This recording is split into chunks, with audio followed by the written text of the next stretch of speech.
I highly suggest people to climb a mountain. And research electricity. That was out of all the hard shit I've done in my life, that stands out to be. Actually, it's not even true. The last 200 feet was probably the darkest. How many days you were up there? I think it was a day to base camp.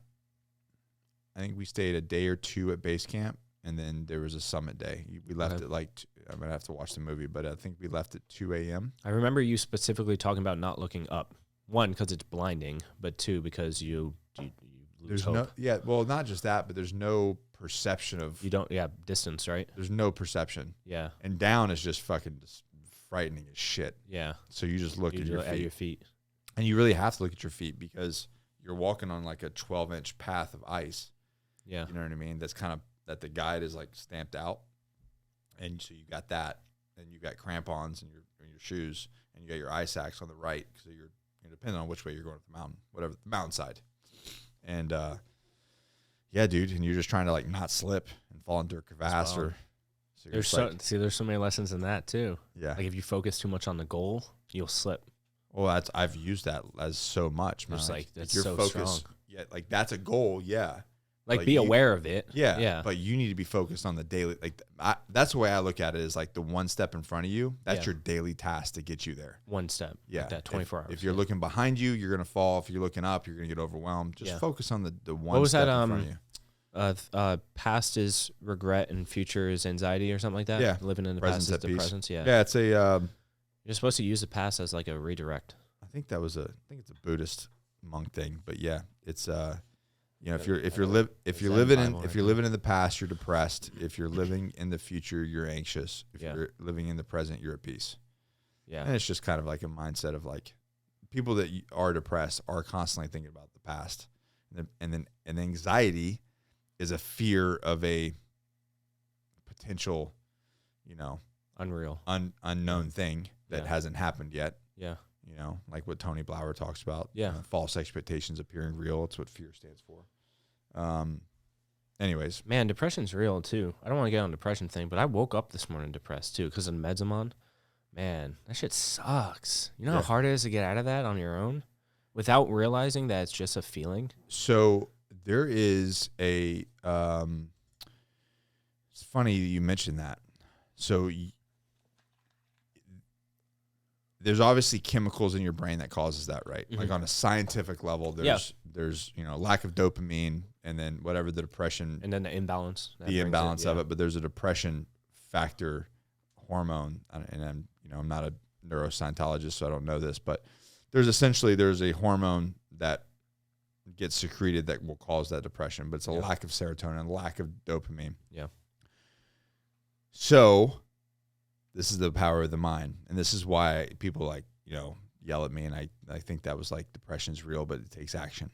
Mm-hmm. So you feel depressed, and like I just had a bunch of scar tissue removed out of my thing. Mm-hmm. And they put me on that fucking anesthesia and shit like that, which makes you like lethargic and depressed. And it takes everything at all the transmitters. It just and rewires your and not only that, but then I'm also like not on my routine. Like I can't do my routine. I might not be able to train for a few days. I might not be able to do, whatever. Can't ice bath, right? I can't get in the water yet. Yeah. So all the things that I know that make me really healthy and make me feel good, I can't do. So it makes you kind of feel like, I don't want to say depressed, but depressed. Yeah. Down. Yeah. Because you're not able to do the things you're supposed to do. So, the action, the power of positive thought and meditation. Yeah. So you wake up in the morning, you feel that way. You can do, and I could, there's tons of things. There's tons of meditations on YouTube that are free that you can do this. And it's basically to rewire your brain. So if you're depressed, you sit down, you lay down, whatever, and you put on this meditation, and it basically walks you through the concept of thinking about some of the most positive events in your life. Yeah. And then being grateful for those. Yeah. All right. So it walks you through the positive events. Like, try to think about the most amazing thing that's ever happened to you in your life. And then really just live in that moment for a second. Think back to that moment and then just live in that moment. And then, so Allie and I just did this together after, just a few days ago. And then it goes on to something like, okay, think about what you're grateful for. Think about the 3 things in your life that just make you so fucking ecstatic, something that you're so grateful for. Yeah. And then you kind of wander on those. And then you think about, and then it talks about thinking about the future, but in a way of what you're looking forward to. So it's forcing you to focus on the positive. That's hard. The what you're grateful for, and then what you're looking forward to. Not the anxious stuff, but like maybe you have a trip coming up. Maybe you're gonna have a kid. Maybe see, for me, looking at that stuff makes me anxious and frustrated. I mean, so like that just means you have work to do. No, it's weird. So like I never felt actual depression. I thought depression was more like sad, but it's more or less like I just feel like I'm in a room and the lights are all off. So for instance, thinking about going to Hawaii. Yeah, right. But then here's what happens. I think about the negatives. So like I think of myself as a future, like you're talking about traveling in the past. But and see, that's where you have to work. That's where the focus. That's where your focus has to shift to the positive. So I'm thinking about the greatest thing that ever happened. I'm thinking about what's grateful for me, and I'm thinking about the positives. And as soon as you go to the negative, you're like, nope. Go back to the positives. Hold on and this is where the work and action takes place. Yeah. But if you do it, like I got done, and it rewires the chemicals in your brain. And I like came out, and it was like 10, 15 minutes. Yeah. Came out of it, and I was like, holy shit. Yeah. I feel better. That's wild. That's cool. Yeah. But it takes work. It's a lot of work. And I don't know if I've ever talked about it on the podcast before, but it took, everybody's like, meditating doesn't work. I can't meditate. Motherfucker, you haven't tried. It took me 8 years. Well, people think meditation is like the old Shaolin Zazen where you're sitting with in the lotus. You don't have to do meditation is like anything. People meditate while they're doing carpentry. When I first started, like over 8 years ago, when I first started to try to meditate for, recovery and, transition out of the military and all that kind of stuff, I would have straight blown out panic attacks. Yeah. As soon as I closed my eyes, I'd be like, breathing would pick up, heart rate would pick up. Yeah. I would my mind would go to negative places, and I was just like, I can't do this. And I would quit, and then I would try it again. We'd do a veteran retreat. I would try it again. I'd quit, try it again. But eventually I just said, fuck it, man. I'm going all in. I'm going to try to do this thing.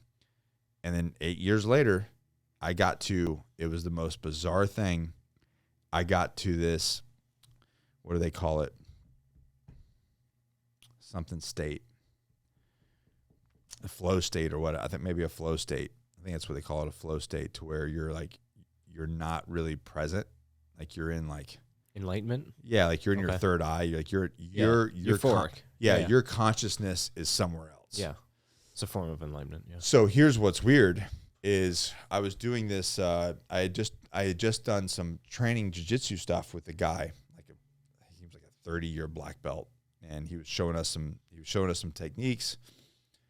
And so I went into this meditation. This is the first time that it ever happened. I was in a room full of people, which you know me, like room full of people, shit going on, people moving around.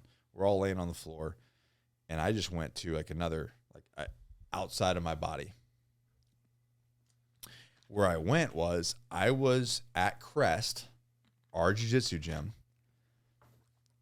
drilling those moves on the people I train with, the same moves that I had learned the day prior from that professor. Yeah. So and none of this was thought out, none of this was planned. So in this, out of body meditation experience that I had, I was drilling technique with my training partners here locally when I was somewhere else. Yeah. And then we worked out of it, and I kind of came to, and Allie even knew. She goes, "Oh, I knew that." I looked at you, I knew that you were in another universe. Yeah. And so I came to, and I was like, "Holy shit, that just happened." Took me 8 years. Took me 8 years of work. Came back, executed those techniques flawlessly. Yeah. Like I had been doing them for a year. Yeah, those neurons stuck. Yeah, because you took time to restructure them. Yeah, right. That's cool. So it's like you take, and I think we've talked about this before, is like you take something, you learn something, and then you're supposed to go take a break, go meditate it. Yeah. It does anchor those neurons into your brain. Like they you say can like study things. 10 to 15 minutes of cardio before a learning spout. Do it. Like you learn these techniques. 15 minutes afterwards, just like sit in silence, restructure. Like have those neurons like really file cement them in. away. Yeah. Yeah. Write it down if you need to, but like that trilogy of like actions is like how you learn things. Well, that's how we learn things as kids, and then shit just got you grow up. Dude. Yeah. Wild. Yeah. It was one of the most wild experience, but That's cool. that took me 8 years of effort. And like somebody in the Agoge was saying like, well, I can't meditate. I was like, bullshit. Yeah. I can't journal. I can't meditate. Bullshit. Like you haven't put the time You're in. the one dude. Yeah. Yeah. You haven't put the time in. It's not priority. And don't get me wrong. It's fucking hard. Yeah. It is hard. But anyways, if you're depressed, find those meditations and rewire your brain. Actually, I think that's the name of the book that Ali just finished. Dr. Caroline Leaf, Rewire Your Brain. Okay. Yeah, and that's where they were basically saying like if you're the guy on the couch depressed, you physically cannot change it.